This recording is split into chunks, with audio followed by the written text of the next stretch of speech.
ઉત્તરાખંડમાં વર્ષના અંતિમ દિવસોમાં એક ભીષણ દુર્ઘટના સર્જાઈ છે. અલ્મોડા જિલ્લાના ભીખિયાસેન વિસ્તારમાં મુસાફરોથી ભરેલી એક ખાનગી બસ ઊંડી ખીણમાં ખાબકતા 7 લોકોના ઘટના સ્થળે જ કમકમાટી ભર્યા મોત નીપજ્યાના અહેવાલ છે.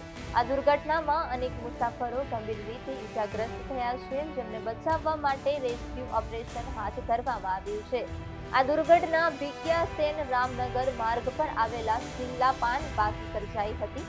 પ્રાથમિક તપાસમાં જાણવા મળ્યું છે કે શીલાપાન પાસે ચાલકે બસ પરથી કાબુ ગુમાવ્યો હતો, જેને કારણે બસ સીધી ઊંડી ખીણમાં જઈ પડી હતી. ઘટનાની જાણ થતાં જ આસપાસના ગ્રામજનો મદદ માટે દોડી આવ્યા હતા અને પોલીસ તથા એસડીઆરએફની ટીમને જાણ કરી હતી. અત્યાર સુધીમાં 7 મુસાફરોના મોતની પુષ્ટિ થઈ ગઈ છે.